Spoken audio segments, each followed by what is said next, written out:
Well, I really appreciate everybody coming out this afternoon. I'm glad the weather cooperated with us. It's a beautiful day out here, and I'm really excited about this project. I've actually been working on trying to make improvements to the existing boat launch that was at this area for over 3 years now, and it's been exciting to be involved in every part of the process. My name is Sean Fabian. I'm a team leader with HRG. We're Lower Swatara Township's engineer. And originally behind me was just an eroded ditch down to the Swatara Creek. It wasn't very user-friendly. If you get a lot of rain, it was very slick coming out. And we have a beautiful concrete launch in here that should last for generations to come. And I'm very excited about that. We have a number of speakers for you here today to tell you a little bit more about the process we went through for this upgrade to take place. And I'd like to introduce John Wilt, the President of the Board of Commissioners of Lower Swatara Township, to talk to you first. There you go, John. Thank you, Sean.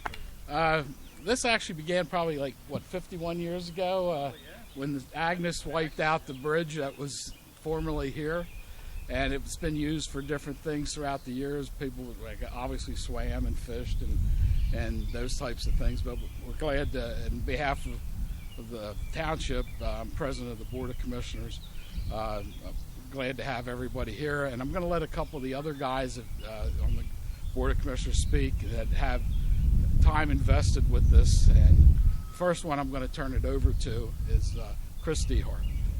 Chris? Well, thanks for coming out. A little bit of history.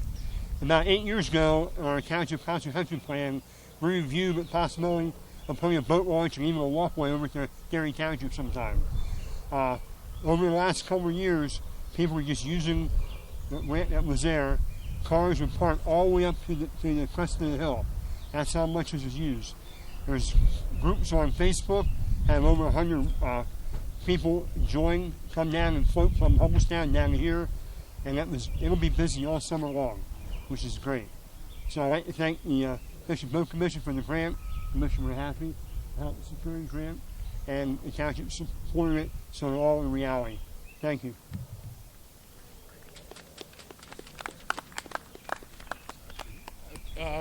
Todd, would you and Mike like to say anything? I'm good. You're good? I'm good. Okay. Okay, our state representative, Tom Mehaffie, who's always helped us out trying to secure grants or loans or whatever he can do for us. So at this time, Representative Mehaffie. Thank you, John. Good afternoon, everyone. It surely is a pleasure to be here today. I can tell you this is a long time coming, and we hit some hiccups thanks to the pandemic. Costs went up slightly, right, Tim? A little bit. A little bit we had. But you know what? I can tell you one thing. I am on the committee of the Game and Fisheries Committee, and I'm honored to be on that committee. And the one thing about this is you get to meet great people. And one thing I learned over the years is this young man over here, Tim Schaefer, when he started with the Fish and Boat Commission and then actually took over the Fish and Boat Commission, things changed. It was always great, but now it's even better. I don't know how you did it, but you did, and I appreciate that. And Tim, you being part of the team that was able to bring these funds to Lower Swatara Township to produce such a great product. If we turn around and we look at this and we see how this if you were ever here beforehand, you were going to sink up to your knees in mud. And now we have the availability to launch your kayaks and boats and small. And right behind us, we have somebody that used it. I think I saw a West Virginia license plate. You guys from West Virginia? From Pennsylvania. I currently live in Pennsylvania. So you drove a long way to come here to use this boat launch. So we appreciate that. But Tim, BJ Smalls here also at the Fish and Boat Commission, and we have worked tirelessly to try to get these grants in front of our townships and others to make sure that we can do great things at the state. And this here shows you what we can do when we are able to work with our municipalities, with the Fish and Boat Commission, and we get these things done. And I'll tell you what, it really turned out to be one real nice product. And I hope we can use this to catapult it in other places throughout. So I'm very proud to say that, and Sean, thank you for all you've done. I know you and I worked together on this, and we had some other hiccups. I want to thank PennDOT for keeping us straight in the 20 feet that we had to put in here in asphalt and the things that we had to do. But really, it was truly a team effort, and it doesn't happen without them. But I would be remiss if I didn't mention Chad Saylor. And Chad, if you want to come up here for a minute and mention a few words, because the county has really been deeply involved in a lot of other projects throughout. Now, this one here slightly, but not altogether there, as I would say. But they have so many parks and other waterways throughout this county that they've been able to do things for us. So, Chad, you want to give us a couple key words here on what you and the county have done? Thank you. Thank you, Tommy. Oh, you're too kind. Thank you, thank you. I'm an avid kayaker, and the Swati is a beautiful place and one of my favorites to kayak. And I know this landing well. It was really the missing link along the Swatara Creek.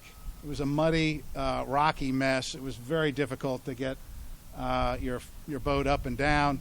And as was said here, people parking anywhere they could find a spot. And you know, the Swatara is, as you just saw, you know, it's becoming an avenue of tourism for the county, with the number of people that are taking to the water either as kayakers or rafters, fish and all kinds of other outdoor activities, literally crowding the waterway. And they will spend money at restaurants and hotels if they're from out of town.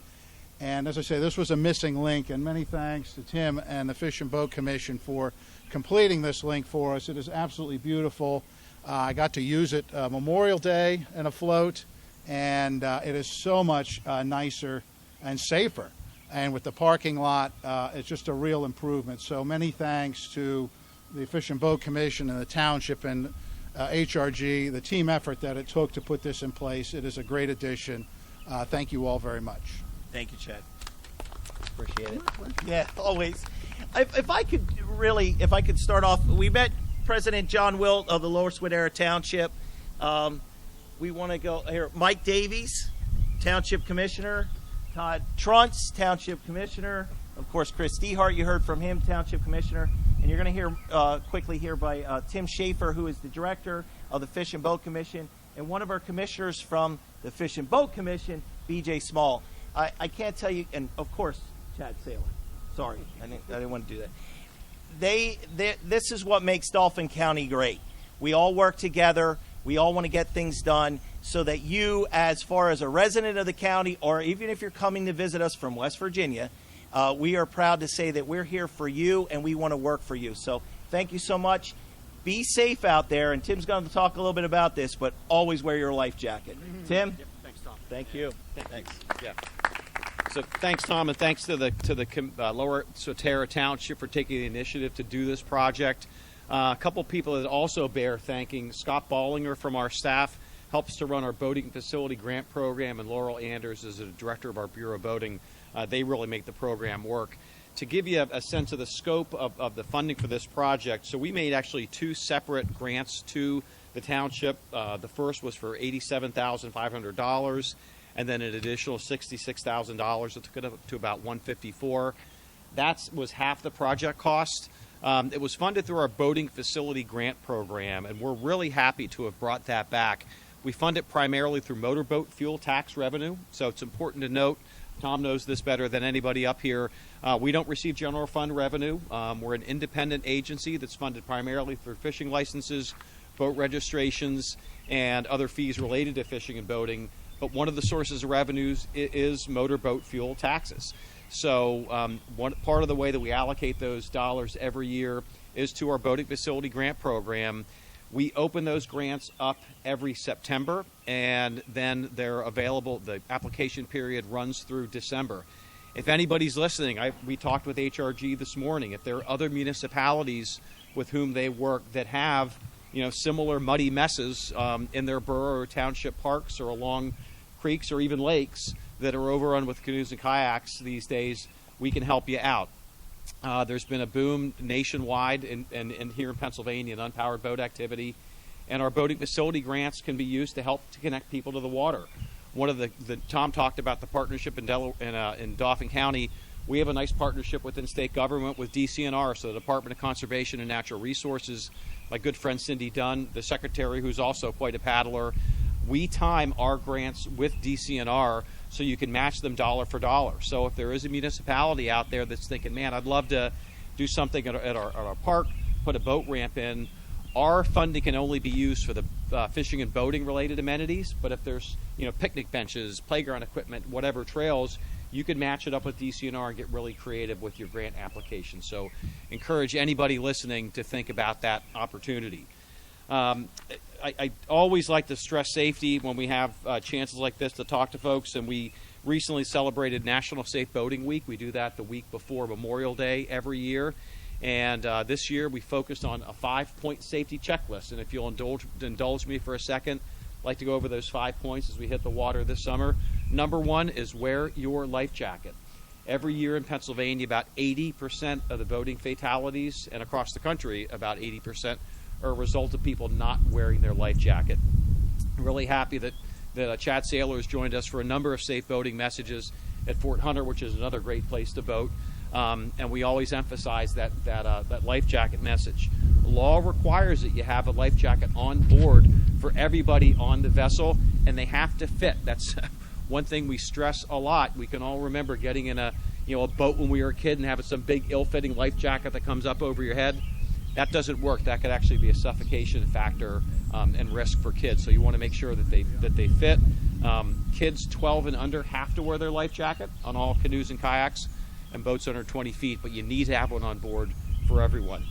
Never boat under the influence. Every year we have tragedies, whether it's in the Susquehanna River or other waterways, because of boating under the influence. The rules for boating under the influence are the same as for driving under the influence. In particular, when you're motor boating, that's a couple 1,000-pound missile that you're driving out there. The rules are the same. Please, if you're going to boat, if you're going to drink when you're boating, have a designated boater. Places here like the Swatara Creek have a float plan. I mean, right now it's a beautiful day, but who knows, a thunderstorm could pick up like that. Make sure someone knows where you're going to be. File that with friends. And when I say file, just let someone know where you're going to be. Give them your cell number. Let them know you're putting in Hummelstown.